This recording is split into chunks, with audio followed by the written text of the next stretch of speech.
is north of 14,000, 14,657 to be precise. The one-day case number that we are announcing today, roughly in line with that 7-day average, 14,034. Put that in perspective, the case numbers, when you look back to the peak period that we experienced since the beginning of this pandemic, that 7-day average during the peak, the previous peak, was 9,881 compared to the close to 15,000 cases that we're now experiencing over a 7-day period. We anticipate, based upon what occurred over the course of the last number of days, that within the next number of weeks, 1 to 2 weeks, based upon Thanksgiving activities and all the efforts to educate people against those activities and gatherings, that we will see an increase in cases.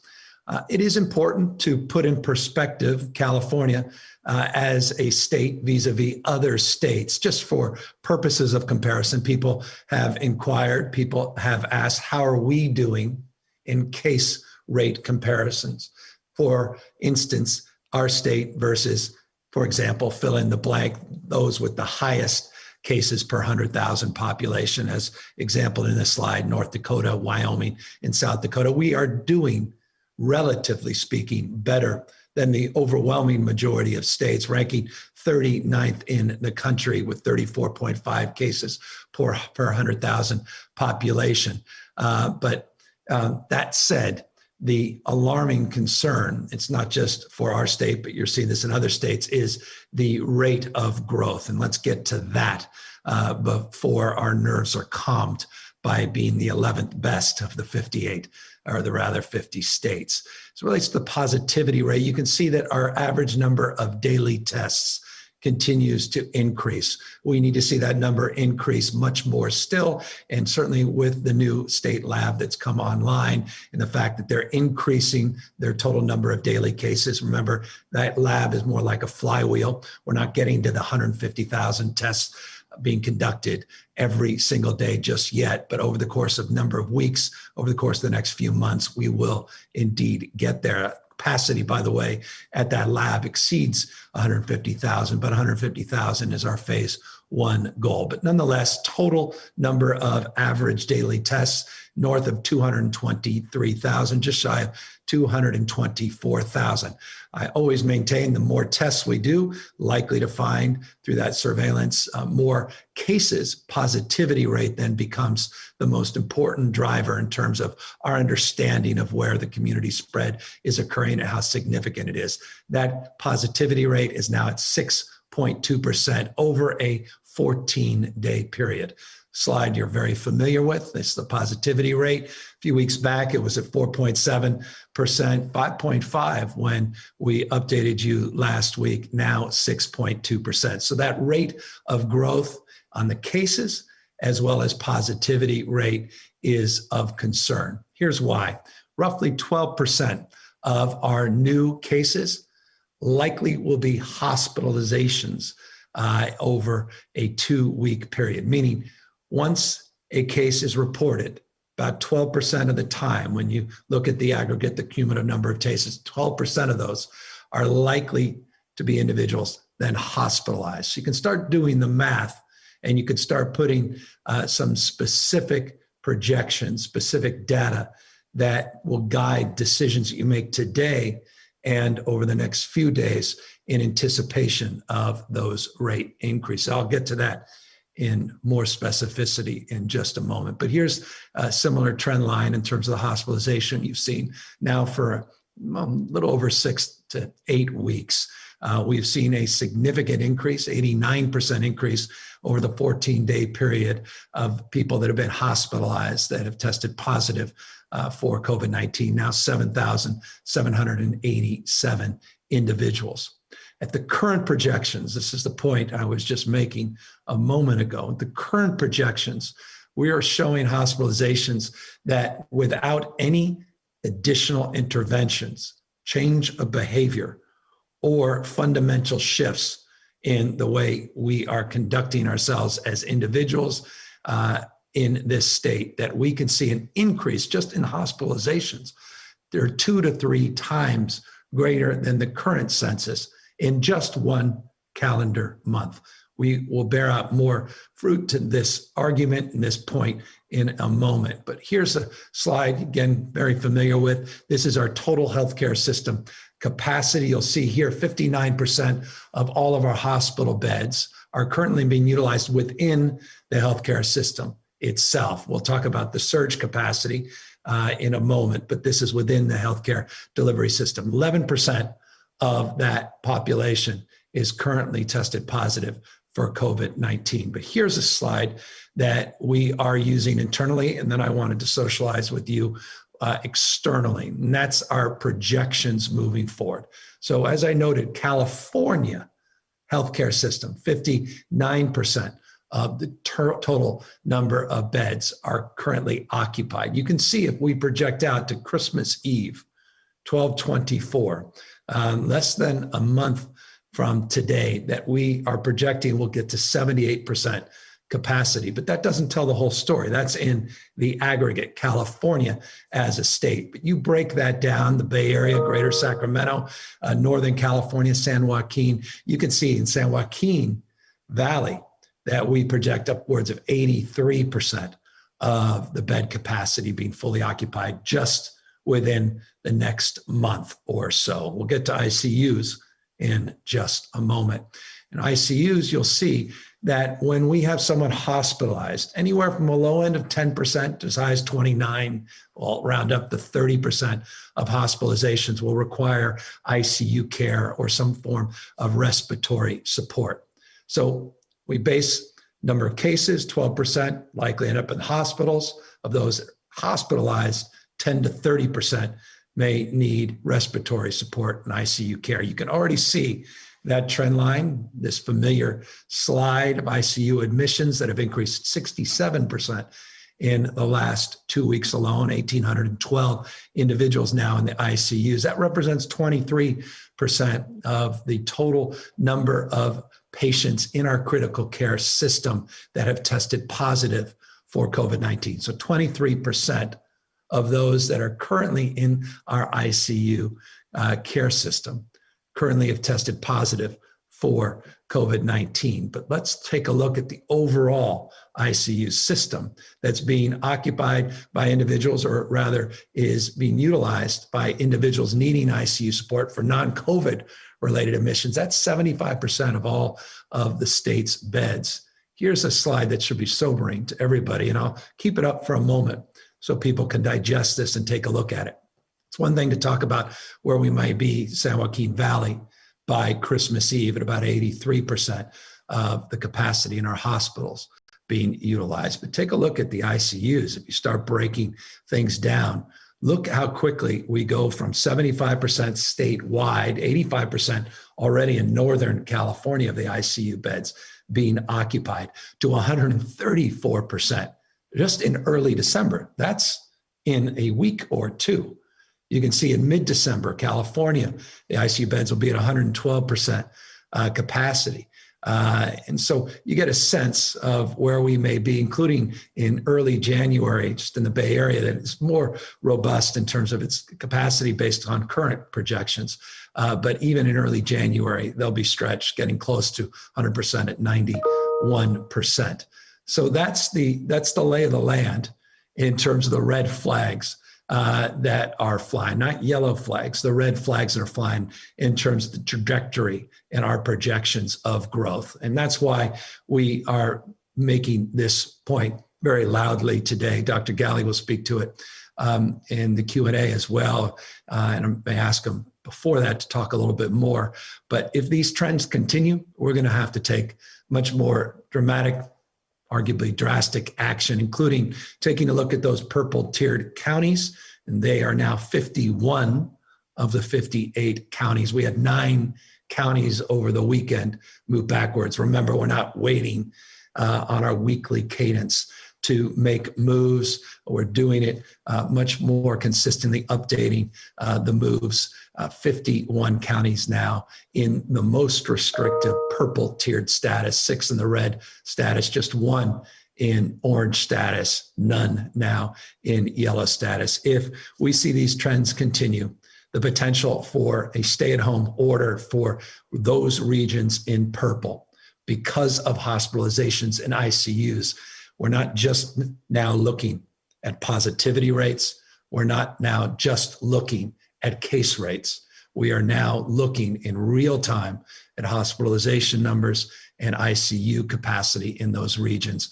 It will require, and we are assessing this in real time over the next day or two, to make determinations of deep purple moves in those purple tiered status that is more equivalent, more in line with the stay-at-home order that folks were familiar with in the beginning of this year, with modifications in terms of the work that we are currently doing. But we've been working with health officers up and down the state over the weekend, well aware of what was happening in LA County and Bay Area, parts of the Bay Area, and in turn, the health advisors, or rather the health officers themselves, helping advise our team in terms of what they're expecting and hoping for from the state.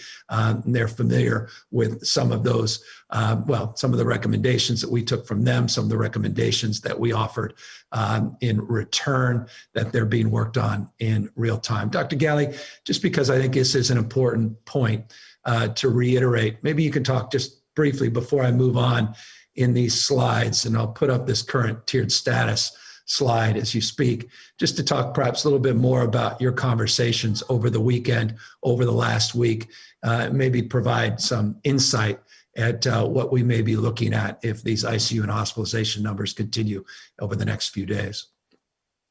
Yeah, thank you, Governor. And as always, you did an excellent job sort of laying it out. But as you said, we've been in constant conversation, not just with local health officers and other leaders at the county level, but really with the healthcare delivery system leaders, checking in, people on our team at the state, checking in daily with the big systems, but also smaller regional hospitals that maybe can't ramp up as quickly and as easily.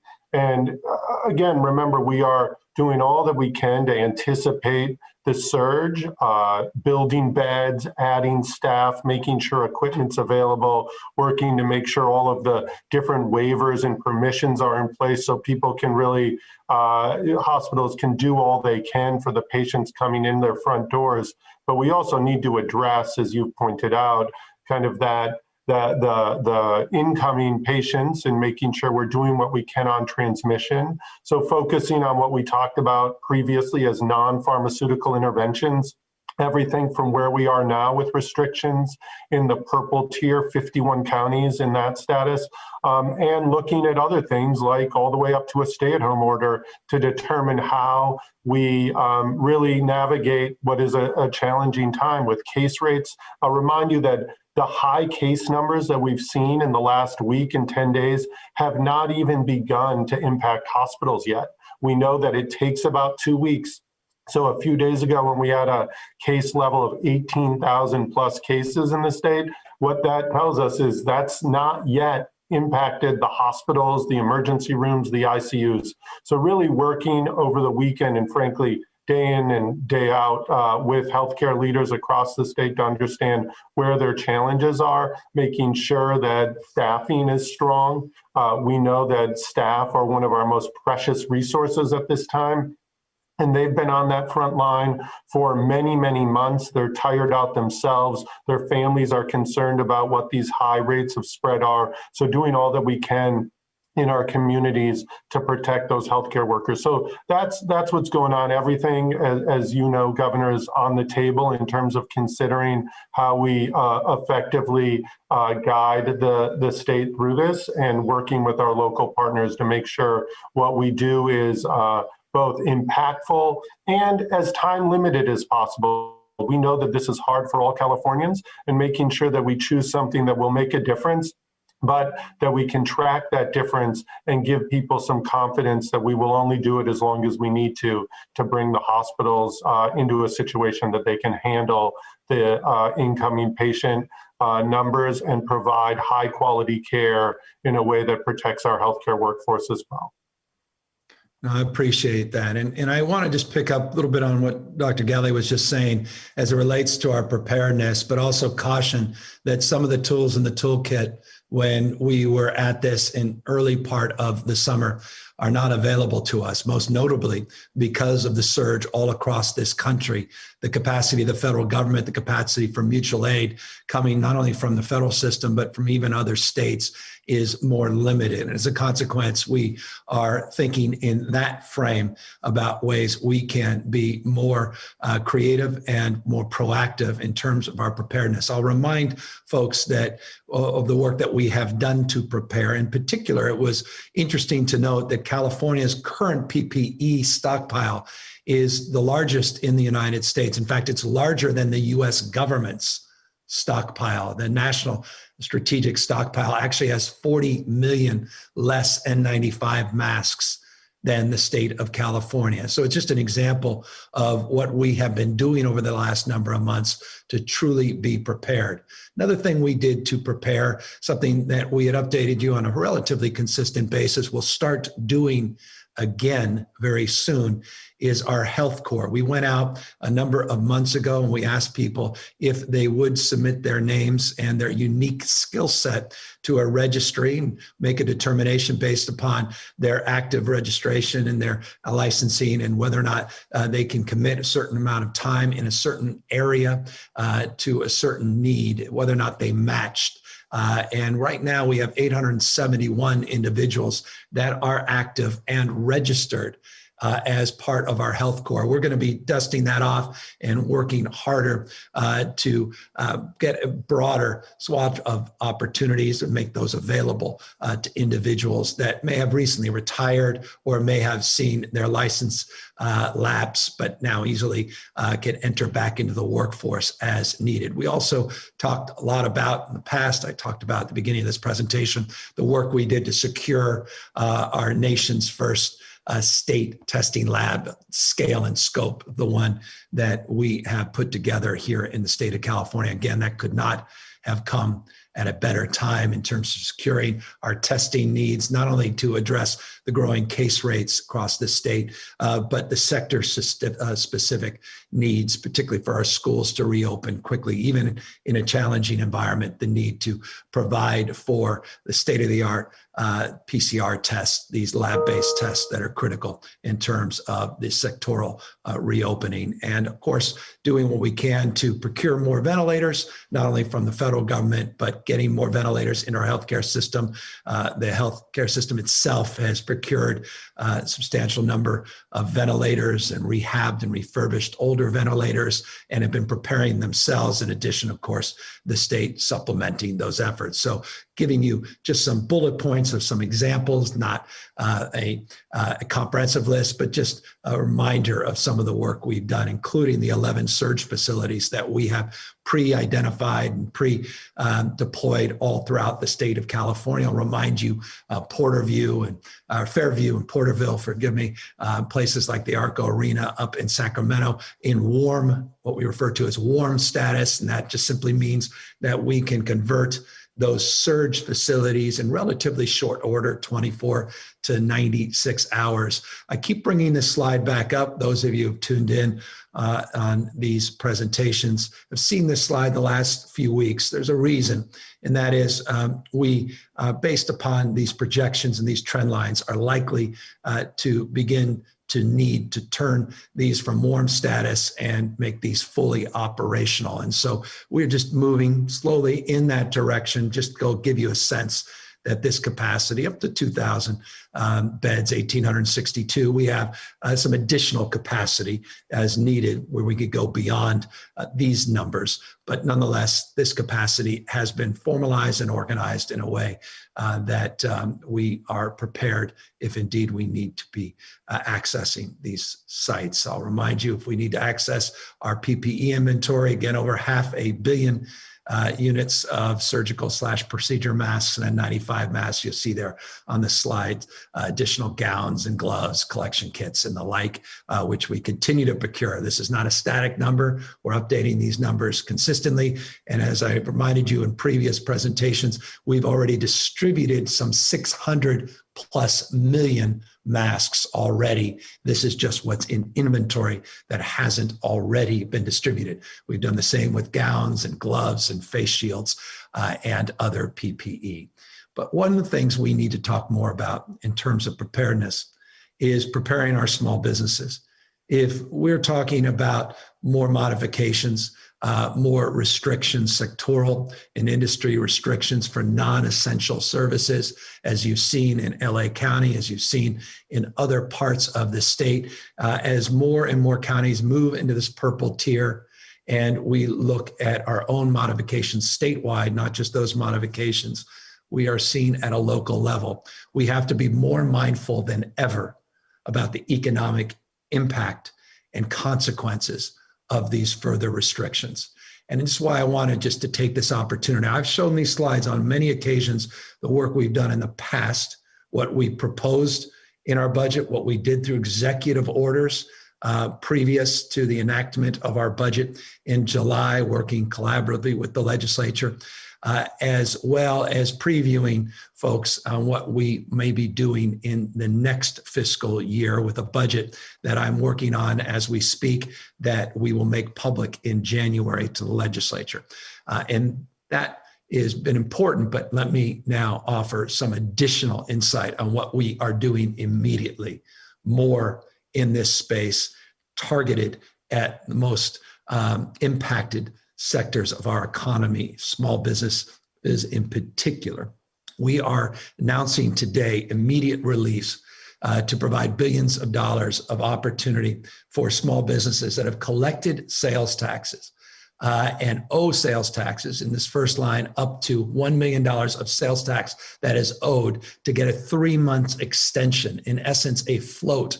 That sales tax is collected by the business member. It is in a bank account, supposed to be sent to the state and the counties, cities for distribution.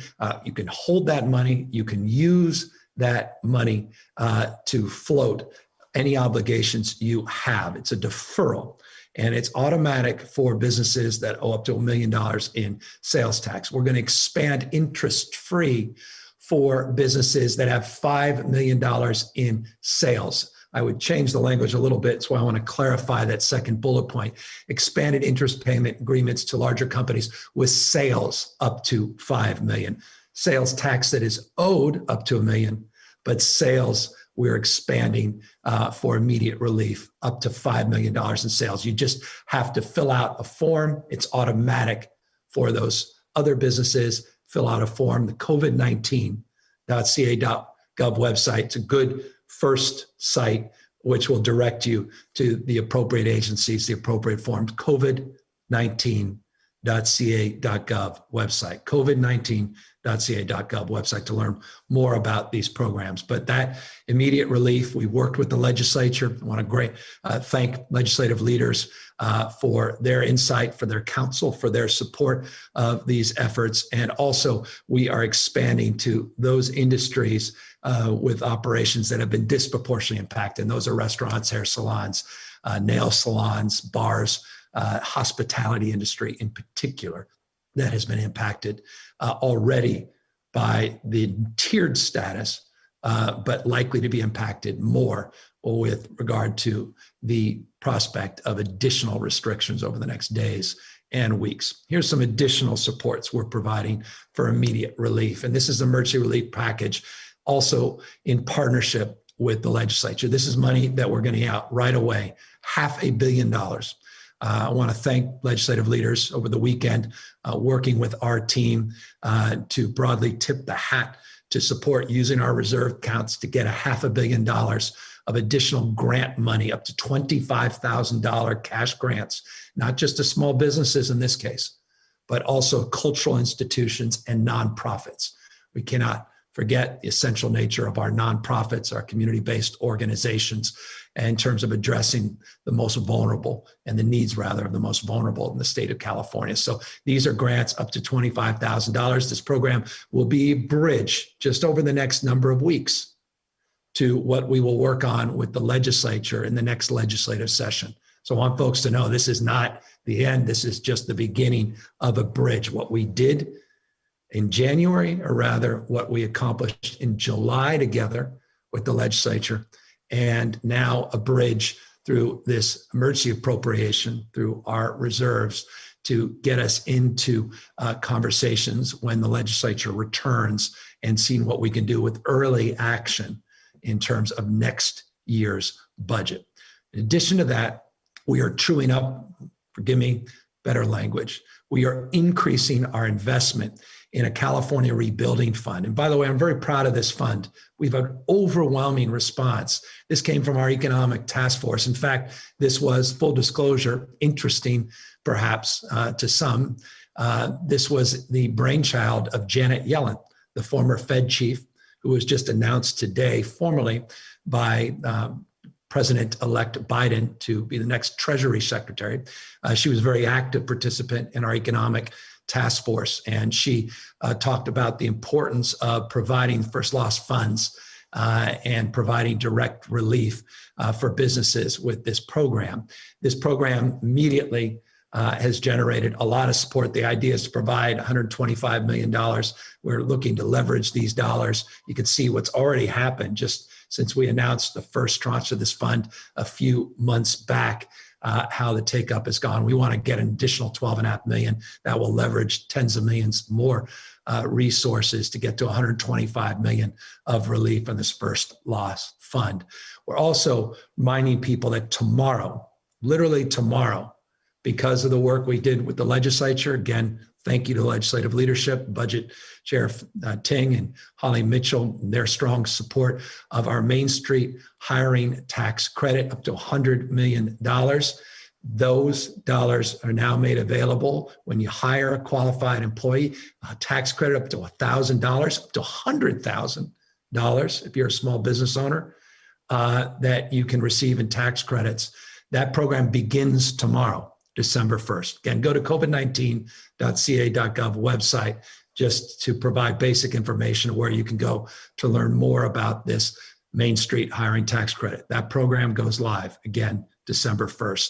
We also have a program, and it's remarkable to me how little attention this has earned, and we'll all take responsibility for that, but I will be stubborn to continue to remind people about this. We have waived the franchise tax in the state of California for new business startups. $100 million we set aside in July budget to encourage innovation, to encourage entrepreneurialism. I want to remind people of that program that was approved with great support of our legislature, as well as excluding all the PPP loans from any state taxes, which is something, just as a reminder, that was done recently and is very important. And it was something, again, came not only out of the legislature, but also supported by our economic task force. We also have provided for disaster relief loan guarantees of now up to $100 million.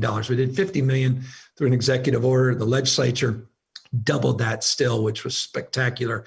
$100 million. You can see already what these loan guarantees have done. $100 million of loan guarantees, where we are helping those that can't get traditional loans, that are falling through the cracks. We hear this all the time. You know, it's one thing if you have long established credit and you have a long established banking relationship or credit union relationship or traditional capacity to get financing, but what about everybody else?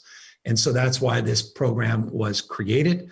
And this goes through our iBank, $100 million, 83% of the loans that have already gone out, women and minority owned companies. And you can see we're leveraging. This is, again, all about leveraging. It's not just the 100 million, it's leveraging tens of millions more. You can see just in one component of the two programs, the total 100 million, that we had 217 million loans approved that have already leveraged $109 million of additional support. We'll talk about additional support and we will wrap up here in just a moment, but I wanted to also remind folks of additional support we are providing our restaurants. We announced a number of months back a first in the nation program working with FEMA and working with our federal partners called Great Plates. the whole idea of Great Plates was to have restaurants that otherwise are closed or substantially impacted because of the restrictions pursuant to our guidelines, local and state, under the COVID-19 restrictions. They simply cannot operate at capacity. We want to create a competitive and creative program that allows people to serve the most vulnerable that are in need, 3 hot meals a day to seniors that are wisely being cautious in terms of their own movement and that don't otherwise have access to a lot of the Meals on Wheel programs and other programs that are providing support. That program, please, if you're a restaurateur or know a restaurateur, we encourage more utilization and access to this program. This program supports counties to provide 75% reimbursement. The state provides additional reimbursements to the county, 25% pickup, to provide 100% free meals, 3 hot meals a day to our seniors, and provide the opportunity for small businesses and restaurants to stay open, providing those meals and getting paid for providing those meals through the program reimbursement through FEMA and the state, working with our counties. Already just shy of 10,000 food industry jobs have been supported since the initiation of this program. Almost 18 million meals have been provided. We want to get to this whole nother level. And if we continue to put more pressure on our restaurant industry, it is important that we share more information about the Great Plates program. It's not a panacea. Nothing about it's perfect. I recognize that there are implementation challenges. Each county does it differently. Each county, has different rules and regulations and different criteria as it relates to how they operate this specifically. But it's important that we promote it nonetheless. And I want to encourage people again to go to that covid19.ca.gov website, covid19.ca.gov website. Learn more about Great Plates. See if it works for you. It may not work for you, but if it does, this could be very, very helpful during the next 6 to 8 to 10 weeks as we work through the most challenging period since the beginning of this pandemic. I'll remind people we did an executive order on commercial eviction, freezing those commercial evictions through the end of March. We also provided over 16 million units of PPE, this personal protective gear, to our small businessmen and women, free, getting those out so that they weren't having to procure those directly and using precious resources to do that. We also have provided additional support. Again, I want to thank the legislature for their strong work in this to really amplify the work that's being done in our 86 small business centers. And I want to encourage small businessmen and women to use those small business centers. There's a treasure trove of resources, information. 86 of these are part of this broader network all up and down the state of California, provided additional support, additional staff. We did it as well to our economic program, our team called GoBiz, all with an idea of getting you more information about how you can get more support. And that's what this slide here represents. These are existing supports. Small Business Association provides the economic industry, rather injury, disaster loans, as well as these loan advances. These small business centers have all the information. It's important to access, to get more information so you can get that support from the SBA. And as you may recall, we were the first state to act to get these, what we call EIDL loans. California was the first to move to get these disaster loans. And you can see we've already drawn down 549,000 businesses have received one portion of those loans. $34 billion have been received. These loan advances, $2.7 billion of grants have been received. Over 800,000 businesses have taken advantage. If you haven't, please learn more about it. Again, go to covid19.ca.gov. And another program that's so essential, so fundamental is the PPP program. This is just an update. Almost $69 billion has been drawn down in the state. 623,000 businesses have taken advantage of it. So just giving you a sense of what the federal relief has been, the leveraging of those federal programs. We've been able to draw down in the state of California over $100 billion since the beginning of this pandemic. I recognize it's not even close to enough. Trust me, I recognize this as a former small business owner in the restaurant and hotel businesses that started retail right out of college with pen to paper, part-time employee, Pat Kelly, my passion for entrepreneurialism and my deep reverence and also empathy for the stress and the travails of small businesses and what you are facing, particularly over the next few months as we work our way through now this sprint to the vaccine. More on that in a moment. But as we work through this very difficult time, more restrictions placed on you, more businesses now vulnerable to being out of business permanently. We want to make sure we're taking advantage of all these federal programs. And that's why this PPP program was so important. And it is critical still that we get more support from the federal government. I'll talk about that in a second, but as well, we're going to need more support from the state. And we recognize we're going to need to do more working with the legislature to retain jobs, to expand jobs. We're going to talk a lot more about employment insurance, not just unemployment insurance. In January, we're going to talk about waiving more fees and related to industries that have been disproportionately impacted by this pandemic. A lot of great ideas have been brought to light by the legislature. A lot we worked on together and got done last year, but just not at the scale that we need to do it moving forward. Just want folks to know we have a whole list of things that we are actively engaged with leadership and legislature on so that, again, we can have early action and we can move quickly in terms of additional relief to businesses. So again, all this work that we did in July, now just ramping up, money going out. Now this interim relief, there's new grants, $500 million. These tax credits are now in effect for those essential businesses that are still open but barely holding on. The ability to float those dollars on the sales tax, more information and access on these small business loans, as well as creation of our own state loans for those that fall through the cracks.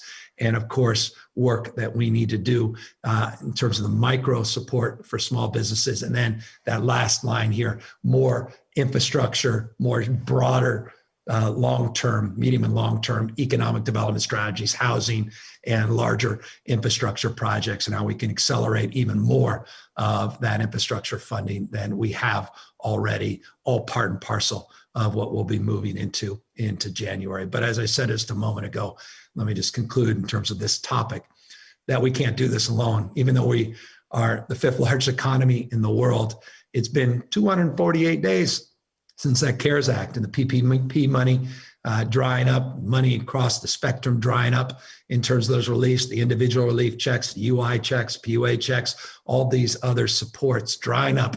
We need Congress to act with urgency. Urgency is not January, February, March, and April of next year. Urgency is today. Urgency is tomorrow. Urgency is a 24-hour effort, 7 days a week, to figure this out and to get something done and meaningful. Is simply not, we are not capable. Even a state as rich and resourced as California. And that's saying something. We're enjoying revenue above projections. We're able to provide these supports, but it's not enough to do what we need to do to hold up the economy of this country, not just this state. And no more bickering. Time for people to really just put aside their differences. I have private thoughts that I want to share, but start to put aside their differences, do the damn right thing, and not do it as Democrats or Republicans, but as Americans first, and not wait. We can't wait. We need to get moving on these supports to help these small businesses that have put everything on the line to make the American dream possible and to have their back at this critical moment. Now, forgive me, but this is just fundamental. And to that end, if you are wondering what we're doing to support that cause, I would point you to a series of correspondence we've had with legislative leaders in Congress, Speaker Pelosi, Mitch McConnell, among others, as well as minority leaders in the respected houses. We also just recently sent another letter specifically outlining, multiple page letter, specifically outlining what we believe are the most important supports in terms of a new CARES Act. And so we're not being sheepish or shy. I'm not just announcing this in a press conference. We've been working closely with Speaker Pelosi. We have publicly made our requests known for many, many months, not least of which the last few weeks. And we'll continue to work aggressively with the Biden administration, the incoming administration, the transition, to do what we can to help influence real action at the federal level. Speaking of action, and I'll just close with this and we'll open up to questions. Important, last week I updated everybody on the vaccine plans and the 3 work groups that we created a number of weeks back, some work that we had done, task forces going many, many months back. Here's something that you may not have seen. We are anticipating 327,000 doses of the vaccine from Pfizer to come in the next few weeks. We have a specific date. I don't want to give the specific date quite yet because that date they gave us was within 3 days. I want to get the right dates.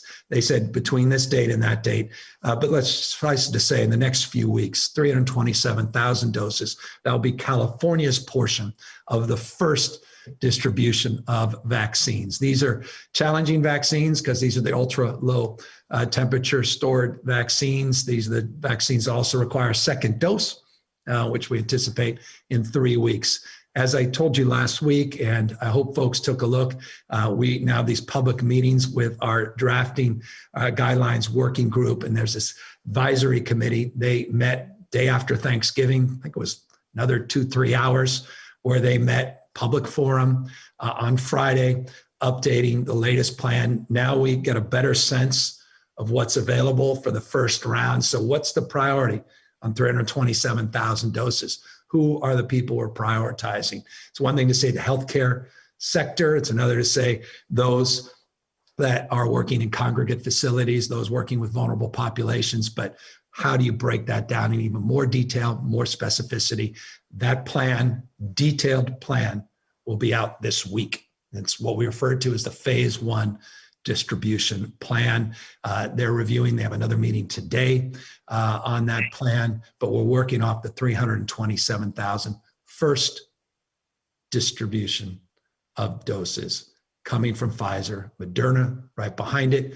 And quite literally, we are tracking hundreds of others that are in this space, working all across the globe, including dozens of others that are in advanced trials that are also part of our working groups, sort of purview, not of direct responsibility, but authority in terms of their calculus on when things to start arrive, when we'll start to see significant increases at scale of doses of vaccine that will be made available more broadly to you and me and the broader general public. So that's just a quick update on the vaccines. As always, encourage you to do what we can to abide by these health rules and all of the critical non-pharmaceutical interventions that we have been talking about for many, many months. And with that, let's open it up to questions. Dr. Galley, obviously here to answer more specific questions about the vaccine and any other questions related to health. Aaron, and we're here as well to talk about other topics. Don Thompson, Associated Press. Thank you, Governor. A couple of related topics here today. If I can ask on whether you think the hospital system can withstand this unprecedented surge without shutting down beds to elective surgeries, as you did earlier in the year. And we're hearing some are already doing that. At the time, you expected that we need 66,000 more hospital beds. I'm asking what your models show now for what additional we might need. And then secondly, on you're telegraphing that we might see a more stay-at-home orders. What sort of thresholds are you using or expect to be using to determine when you will have those county-by-county stay-at-home orders? Thank you. Don, all outstanding questions. So Dr. Galley, I'll pull you back in. I pulled up the slide again, just in terms of our healthcare system projections. So once again, people get a sense of what we're projecting to occur in the next few weeks. Don asked a number of very specific questions that even move beyond the short-term projections. I think he was referring with that 66,000 number to some of those information that we provided earlier, March and April. Give me a sense, Dr. Galley, where you anticipate the system capacity to really start to feel stress, but also maybe break down that it's not just the Bay Area in the aggregate. It's really, as you say, regional hospitals, specific hospitals that may feel pressure points even sooner than that. Yeah, thank you. And thanks for really excellent questions. I'll tell you that it's important, and the governor's used it a couple of times to talk about the regional aspect of hospital delivery systems. You know, some counties in California don't themselves have a hospital, certainly don't have many ICU beds, so they depend on regional networks of hospitals, different systems coming together. So we are looking at this from a regional basis first and foremost, because what matters is if a patient needs care and they can't get it in a hospital in their community, in their county, then we need to make sure that surrounding counties' hospitals are able to serve those individuals. So you see here on this slide, we have a number of various county regions or regions in California made up of multiple counties. And we look out at when their beds, their total hospital beds might be filled. You might say, look, there's a little room in the hospitals even at the end of December. And much of the surge capacity that we have built up is able to take care of what we say are medical surgical beds. They are not ICU equivalent beds. What we worry about at this time is specifically the ICUs. The governor mentioned that cases today turn into hospitalizations at about 12% in 2 weeks. And then from there, we know that a number of those individuals will move on to need critical care and intensive care units. What does that mean? Usually specialized space, specialized equipment, and specialized staff. So in this slide, you'll see that around that same time, even when we might only be using 70% of our total hospital beds across the state, we're using over 100% of the projected current capacity of intensive care unit space. Now, hospitals have ability to build up some additional ICU space.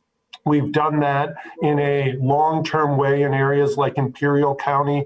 You'll remember Imperial over the summer had the need to move a lot of patients out of their county to get that high level of care in other counties. It's not that they couldn't deliver it for some, it's just they couldn't deliver it for the number of patients that needed it. We have since worked with those hospitals to build ongoing intensive care unit capacity so that not as many patients, hopefully no patients, need to be transferred out. They have that internal capacity. We've been working that in other parts of the state as well to increase our ability to take care of individuals. But bottom line is we are looking at intensive care unit capacity as the primary trigger for deeper, more restrictive actions, because when that capacity goes away, or even when it gets stretched so far that staffing is stretched, that we have to have, set up space that isn't typically used for intensive care units, we know that the quality of care, not because of anyone's fault, not because people aren't being attentive, to the contrary, they're working so hard, so fast that the quality of care sometimes takes a dip and we see outcomes we don't want to see.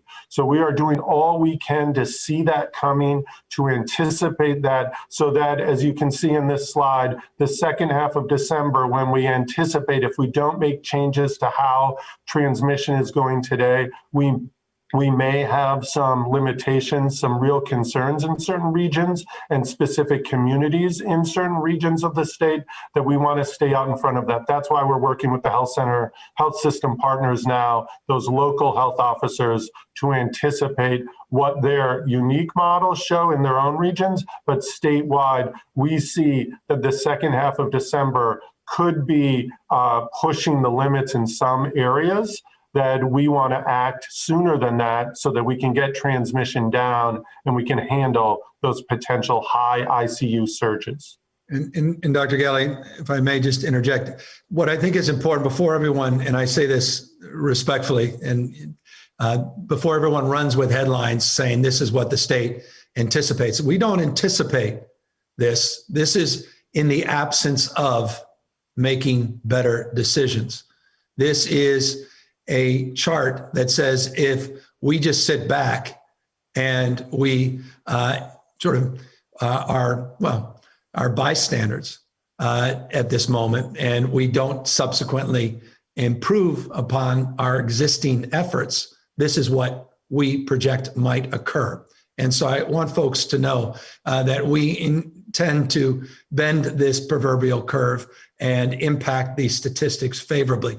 You specifically asked about elected surgeries, and it's important to note many hospitals already are suspending elected surgeries. But Dr. Galley, perhaps you could talk more formally about elected surgeries, which in the beginning of this pandemic certainly were suspended all voluntarily, I should add, in the beginning of this pandemic, but now increasingly are just beginning to be suspended based upon the input you've received from the system itself.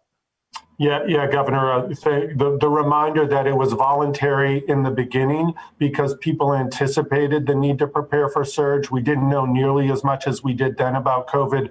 And frankly, we saw that stopping some procedures earlier than we needed to created other health consequences beyond COVID.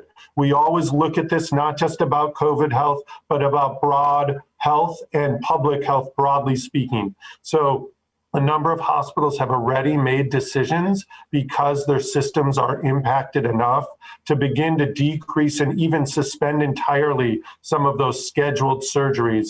And we're not talking scheduled surgeries like, oh, it's fine to do it today and we can wait 6 months. Some of these are very important procedures, things like inserting dialysis catheters, heart valve replacements, certain procedures to make sure cancer care goes as well as it is. It's not that it has to happen today for certain, but waiting weeks and weeks and weeks could have significant consequences. So it's this fine balance, but a number of systems and hospitals specifically, if you looked in the Central Valley, you looked in parts of Southern California and the Bay Area, I'm sure in Sacramento already, certain hospitals, certain systems are making the decision to reduce those in part and maybe even suspend them entirely until we see how the next few weeks plays out. The other thing to remind you that many of those services and surgeries can be stopped fairly quickly.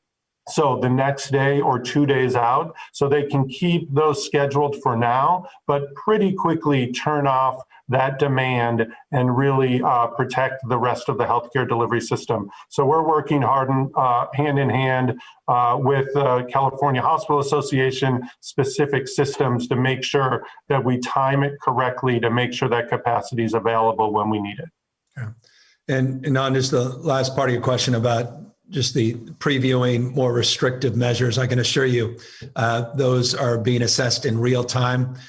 Do not anticipate, again, week by week announcements in this space. There are many moving parts as it relates to any subsequent movement by the state. One size, again, does not fit all. We have many different local health officers, very different points of view. And so we're working with our counties, working with our cities, not just the healthcare system itself, as well as local health officers, all in an effort to basically land where we think is appropriate based upon these projections that we are making public today. Stephanie Alam, CNN. Hi, Governor and Dr. Galley. My question is about the fact that California is one of the most strict when it comes to the COVID restrictions that we're seeing, and yet we still have this case explosion here. And I would love to hear why you think that is. Is it just people are tired of dealing with the pandemic? And if so, does that mean, as you're looking at these more strict stay-at-home orders like we have here in Los Angeles County starting today, does that mean that perhaps there will also be more of a intensity on having some of these restrictions followed, the reinforcement of that? Could you speak to that too, please? Thank you. Thank you. Thank you for the question. I want to go back to the slide on case rates and positivity rates, because I want to put it in perspective. When we talk about surges, so often is the case, particularly as I read the headlines, is that people lead with case numbers. I want to remind people California's equivalent population of 21 states combined in this country. So I think for California, and I would ask this for consideration, I don't have any great expectation, but just for consideration, when we do report in California, that it's a different level of reporting in the context of the size and scale of this state. Not only are we testing more and more people, as is the case now, over 200,000+ people a day, we have to do a lot more, and I'm very cognizant of that. We should expect those case numbers to be high in a state this large. The positivity rate, again, is the number in this slide that I think is incredibly important to track. And you're absolutely correct, and I appreciate the frame of your question. We have certainly seen an increase in the last number of weeks in not only the case rates, but also, more importantly, perhaps, the positivity rate. And that positivity rate, just in the last few weeks, 4.7 to 6.2, is disconcerting. We know that that will impact our healthcare system and hospitals, which we talked about. And we obviously recognize the impact that will have in terms of our ICUs. But I do want just to note that 6.2% is not the highest this state has seen, but the projected rate of increase is at a level that we haven't seen. And so you're correct to refer to this as a surge as of late. Now, all of that was a preamble, not an answer to your question. You specifically asked why. Why have we experienced this increase as of late? And for that, I have very strong opinions, but they're primarily formed by my team, and notably by Dr. Galley. Best to have Dr. Galley come back up and talk about the mixing we have seen, the broader fatigue as it relates to COVID fatigue that's been well considered. But he can talk more specifically about the areas we are seeing an increase in transmission, be it our congregate facilities, be it at restaurants, be it simply perhaps outstandingly notably in households and in gatherings outside our household as well. Doctor? Yeah, I think really excellent question, one that we are answering constantly these days. And I will just start by saying that so many Californians continue to do the right things. They do have their guard up. It's easy to drop it, and no one can blame you after months and months of messages about masking and physical distancing and staying at home. We get it. We know that it's hard, but those are the tools that are going to carry us through. Certainly some of this has to do with that COVID fatigue, that COVID resentment. Sometimes I like to call it, people just want to be done with this, but it doesn't take a break just because we're tired of it. And that's why we continue to support Californians with messages to add some of these additional supports that the governor mentioned today. And really with the hope of some of the news around vaccine that are most vulnerable could be getting vaccinated. Our frontline healthcare workers could be getting vaccinated in just a matter of weeks, opening the gateway to so many more receiving this important tool that protect us. The other fact is that you see the map of the US and it's as though the weather's moving from the east to the west. COVID is moving in that direction. It had been sort of in the eastern part of the Midwest, now moving to the western part of the Midwest, really knocking on California's door with a number of people returning from trips and travel. Hopefully they take the advisory on quarantining very seriously and they protect themselves, their family, and their communities by doing that right thing. That could help reduce transmission a bit, but we know that travel and that mixing that's happening do drive transmission, and that's going to be an important piece of it.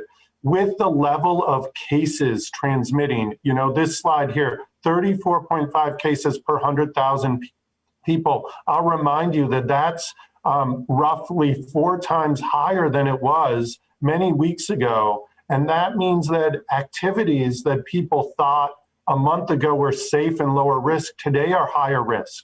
So part of this is we need to recalibrate for a short period of time what we do to keep this transmission down, protect those who could become sick and hospitalized and need that care, and frankly, to keep the death toll in California as low as we can, given what we've seen in the past many months. And with that hope of the news of the vaccine, I think California can do it. But we are really in a different situation with transmission than we've ever faced before. And it is every activity a month ago, lower risk, this month, higher risk than ever before. And just to note, and it's important, and forgive me for not having noted it earlier, we've lost on average 59 people a day over the last 7 days. We're starting to see the death rate begin to go back up, not significantly yet, though modestly. It was going down on a pretty consistent basis, started to flatten, and now we're starting to see those numbers go back up. This is exactly the trend line we most feared and one we most fear going forward. Brittany Johnson, KCRA. Hi, my name is Brittany Johnson. I'm with KCRA. Thank you for taking my questions here. I have two questions today, one about California testing data protocol and a question about self-quarantining. On testing, is California going to wait for FDA approval before doing its own vaccine data testing, or will the state start doing data on its own to speed up distribution? And then a question about self-quarantining. People who traveled out of state being asked to self-quarantine, especially over this Thanksgiving holiday. How can we be sure that people are taking it upon themselves to self-quarantine? Is this on the honor system, or is there some sort of watchdog group that's going to be out making sure people are self-quarantining? And what exactly is self-quarantining? Meaning, if you are to self-quarantine, how do you do that? What is expected of you if you self-quarantine? I feel like I can answer the latter part of your question, since precisely what I'm doing and why I'm talking to you from my home and not our state operations center, which is typical. But let me back up a little bit. Last week, and I encourage you to the extent you could take a look at the presentation I made last week as it relates to vaccines specifically. In that presentation, in that deck that we made public, we talked about the Scientific Safety Committee that we have organized. Its purpose is basically a stamp of approval, not taking anyone's word for it, but also not necessarily trying to undermine any existing protocols and processes, particularly protocols and process that we've been directly engaged in for many, many months. I'll remind you and others that California was one of 5 jurisdictions doing micro planning with the federal government, with the CDC and the Department of Defense in terms of the vaccine distribution. We created a scientific safety committee, and we have 2 other states that joined us in a regional partnership to review the trials that have been already made public and submitted by the FDA. They've reviewed 2 of those trials. We're waiting for the details, 3rd trial to come forward, and quickly the Scientific Safety Review Committee, an 11-member body, will review that data independently to certify it. It's all about building trust, and it's also about speed to determination. This is not intended to delay in any way, shape, or form the distribution, quite the contrary, of the vaccine. It's basically to support trust building and to provide a next set of eyes from some of the world's leading experts that just happen to reside here in the state of California. As you also may have noted from the presentation that I provided just a few moments ago, and you can see in this slide that we put up, the California Vaccine Update, that we have another work group. This is the Drafting Guidelines work group that will make the determination from an equity lens on how to prioritize the distribution of the vaccine. So you have the safety committee and you have the guidelines work group, and they are working with a community advisory body that meets today, that met on Friday, and those meetings are public. And I encourage you and others to tune in and learn more about these plans. I noted that our phase 1A distribution, which is these 327,000 doses that we anticipate receiving within the next 2 weeks, that we will be providing allocation strategy and plan in a very public way later this week, pursuant to the commitments we made when we established the Guidelines Working Group and the Community Advisory Committee. And so that you should anticipate, and I would encourage people to learn more by tuning in to their advisory meetings, again, that are public. As it relates to additional comments about vaccines, Dr. Galley, why don't you jump in and perhaps amplify a little bit more fully the vaccination protocols, and then maybe talk a little bit about the guidelines that we have posted relating to self-quarantine, and I'll just fill in some personal points as a point of privilege as someone now on day 8 or 9 of my own home quarantine. Yeah, thanks. So just building upon what you said, Governor, with the vaccines, that scientific safety committee is not doing its own trials or doing its own original work. They really are reviewing the same information that the FDA has. Just from a California perspective, we wanted people who are familiar with California, who live across our state, who look like Californians, speak languages of Californians, and can really endorse that this is something that is safe, that they would take themselves, they would ask their families to take. So that stamp of approval is strong, and that Californians can benefit from that tool with that bit of extra trust and trustworthiness that we intend to build up as we go along. As the governor has said to me, the vaccines implementation will happen at the speed of trust. And that is part of the reason why we have built a set of committees, a set of actions, and a set of communications with each of you so that we can build that trust, share our concerns as well, because that is part of building trust, so that when those vaccines come, not just in the middle of December, but throughout the beginning of next year, that as we make them available, a number of individuals will avail themselves of it and have that additional tool to protect themselves and their community. So that's coming. The governor laid out exactly the timeline. We're working really quickly and hard with so many Californians, and I'll just add my gratitude to them who volunteered their time to make this a success. Those counties, those hospital systems that are getting prepared to administer first to frontline healthcare workers and then to others across the state. So not only do we build up a body of evidence and endorsement, but we really have the boots on the ground and the tools to do this like no other state, so that everybody in California who's interested, who builds up the sense of this is for me, this will add to my ability to protect myself and my family, that it's available without haste to all of them. As it goes to quarantine, Governor, you and I have talked a little bit about this because of your own experience and what you and your family are going through. And I'm grateful to all Californians who are coming back. If they did end up traveling, that they take this seriously, that they look at the quarantine guidance, really asking them to take the next 2 weeks, 14 days at home, not mixing beyond their household, not mixing beyond those they traveled with, so that we reduce the opportunities to have further transmission. It isn't easy. I'll acknowledge, and I think the governor explains that these are challenging things to do, but we need all Californians to consider doing it, and doing it completely. So we don't do it part of the way. You've said it, Governor. We don't want to run the 90-yard dash when we got to get to 100 yards in any aspect of this, and that goes together with quarantine. We are working hard, actually, with our federal partners to look at some of the quarantine guidance, and I know a number of articles in the national press have been looking at the time frame for quarantine. And when we think that it's appropriate to update that, working with our CDC partners and experts, we will do that. But for now, it's 14 days recommended. No enforcement necessarily, no group that is going to be tracking whether you do or don't do it. You may call it the honor system. I call it Californians continuing to do the right thing as it relates to COVID, getting us through the next many weeks, not years more of this, not even necessarily the same intensity over many, many more months, but really as we move into this second half of our response, doing things that we know will protect our families and communities and ourselves as it relates to quarantining.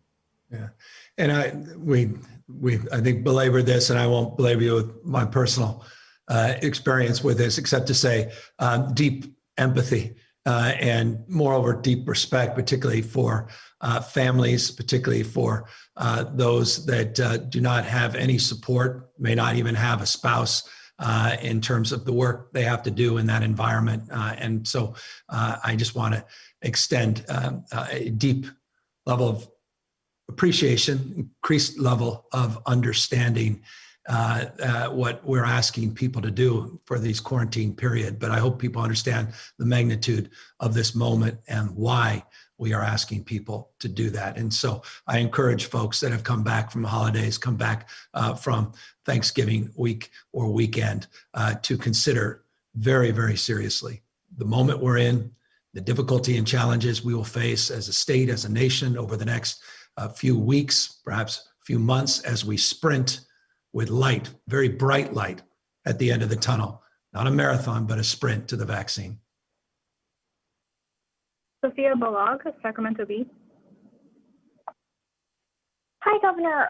Early in the pandemic, you issued a number of executive orders related to the state's healthcare workforce. And as Dr. Galley mentioned just a little bit ago, those workers are becoming overwhelmed and exhausted. And I'm wondering if there are any executive orders or other types of actions that you are considering or can take related to our healthcare workforce, like if you're considering suspending any rules relating to staffing ratios or anything like that to help healthcare workers meet the surge. Yeah, I appreciate the question. It's a good question. And a lot of the hospitals have been requesting one-off. I think there's, Dr. Galley, close to 200 hospitals with waivers. And so those waiver processes are well established as it relates to providing care for caregivers. We also have new rules and regulations relating to testing that just went into effect to provide additional support and comfort to the critical workforce, in addition to all the other supports that we had advanced either through executive order or through philanthropy. We talked a lot about last week the philanthropic supports that have been made in the last year in this state. Particular number of them were supporting those critical workers, providing for relief, providing specific funds for emergencies, so people had the ability to take care of their loved ones with actual debit cards that were provided for skilled nursing and residential care workers. We provided hotel rooms so people didn't feel they had to go back home and potentially expose their loved ones or didn't have to sleep in their car, as was the case. The paid sick leave that we provided statewide, which was a codification of a strategy we advanced through an executive order that was done with the concurrence and leadership of the California legislature, all part and parcel of some of the strategies and efforts to support this critical workforce. But you're absolutely right. And I cannot underscore the significance of your question in terms of the stress and pressure these frontline workers have been under and now are asked to endure still more over this next few months, and how sensitive we all are to that, and how deeply, how we recognize the deep responsibility they have and the deep emotional stress that's placed on not only them, but their loved ones. Dr. Galley, I know this is an area of obvious concern for you, and you are in constant contact with our hospital association, not only those representing the workers, in order to find some common ground here. And we are looking at those staffing issues, and we continue to process and pursue waivers as appropriate, but perhaps you can fill in the blanks to more specific examples that you anticipate us taking over the next few weeks. Yeah, thanks, Governor. And Sophia, thank you for the thoughtful and important question to lift up. Just the reality on the ground that so many people are facing. And, you know, when I talk to the California Medical Association members and fellow physicians, or SEIU or California Nurses Association, and learn what the conditions feel like on the ground for members. You know, we're in this together is really the big message, and different groups need different things. Our hospital partners through the California Hospital Association, speaking to some of those big systems, you know, you talk about staffing, permission around staffing ratios and waivers, and a number of hospitals already have asked for those, working under those waivers because they can't find the staff, as we found in the summer and the spring, to cover shifts. We need to make sure that all of the things that the governor mentioned, that many are available today, that those continue to be used effectively to support individuals so we can keep doing the good job that we have. Specifically, as it relates to some of the staffing ratio questions, we're in active conversations with a number of people to make sure in the spring and summer, we didn't know as much about what our situation was going to be like. We certainly put into action things immediately to make sure we were prepared.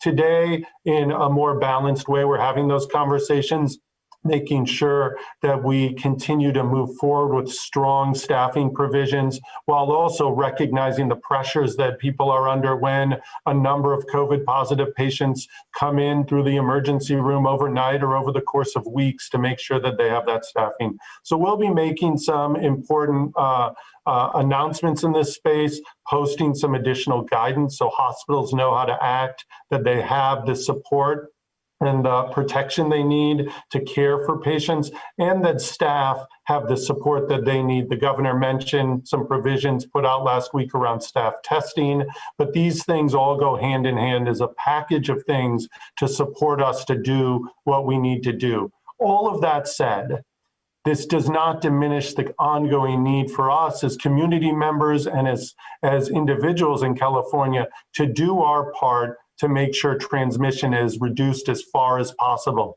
So those frontline workers, those systems that are there to care for you for COVID and beyond, heart attacks, strokes, et cetera, that it's available and they can do the best job that they can. So all of those provisions that you mentioned, Sophia, can only really make the difference if we continue to push that front end work, those non-pharmaceutical interventions, those things that we know can keep transmission low across the state. Final question, Alex Michelson, Fox 11. Thank you, Governor. I'm wondering, a return to a potential stay-at-home order, what we've learned since March and April that may be able to be applied now, things that might not need to have the same sort of restrictions as before, things that might need more restrictions.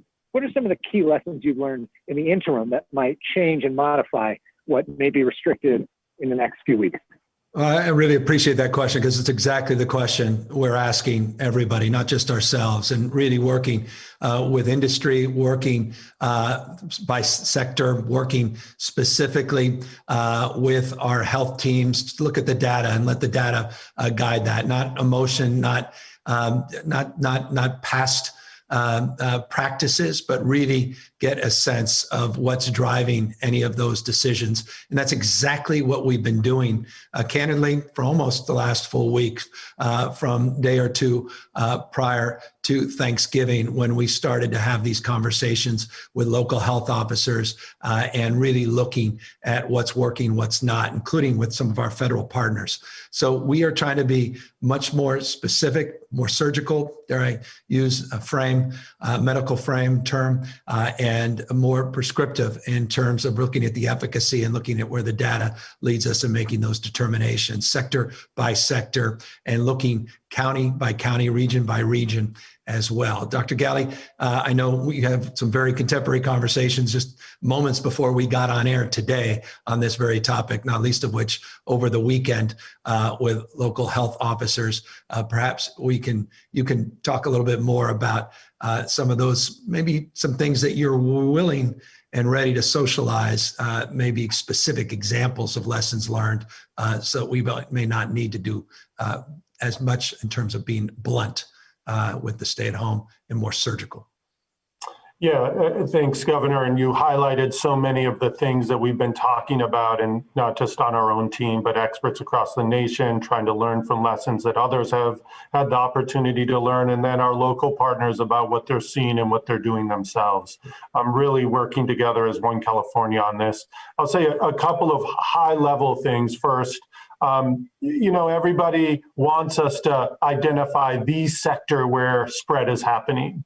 And the truth is, when you have this level of community spread, it's happening in our communities first and foremost. So the minute you walk in the door of any entity indoors, the chance of encountering someone with COVID who can actually transmit it is higher than it's ever been. And we know indoors is the kind of scenario where COVID does transmit and pretty easily. When you take down your mask, when you close that distance between you and others who aren't in your household, all of those things that we've been talking about for months are only amplified today because of the level of transmission. So although people want us to identify the sector or these sectors where we see transmission the most, the truth is right now, it's just all around our communities, and everyone is somewhat vulnerable to having an encounter with somebody who's infected.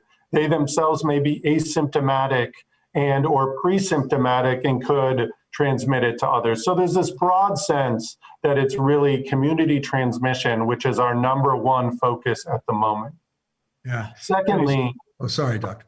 Sorry, just two last things, Governor. The second thing is just general mixing, right? We know that with some of the stay-at-home or really changing how we move and mix, that can make a pretty big difference and pretty quickly. So that's the last thing, that one of the most important things we've learned is we can be not just more surgical with what we do, but we can really prescribe it for a shorter or a different amount of time. Early on, some of those orders really were open-ended. We weren't sure. Today, we know that we can get impact from certain interventions in a reliable way more quickly. And that's part of what we're considering. So all of that's going to be built in, and I'll leave it at that because I know we have more conversations to have and certainly a number of other data points to look at. No, I think that the point you just made, Dr. Galley, is so important. It's time to implementation and the socialization of these strategies, meaning the marketing and support around them to make sure that the public understands them, the businesses and the sectors that are impacted by these restrictions understand them, that we are monitoring the level of connection association with the rules so that they're meaningful to anybody. So time, and then the issue of indoor versus outdoor, that's just fundamental. Of course, that's not particularly novel, new. That's pretty self-evident to anyone that's been paying attention, but more activity outdoor. The challenge now, as Dr. Galley says, it gets colder and colder, more difficult it is to maintain the level of activities that we've experienced outdoors as more and more pressure is now being placed on people coming back indoors. Nonetheless, let's just end not only the response to your question, but end this presentation, except to say this. We'll be seeing a lot more of you all this week. This is a dynamic week. This is an incredibly important week in the history of this pandemic for this nation, not just this state. And I can assure you that we will be coming out with some additional information, some additional recommendations in the very, very near future. We look forward to taking more questions. We look forward to being more responsive, and we look forward to being more ubiquitous in the coming days. Take care, everybody, and thank you very much for tuning in.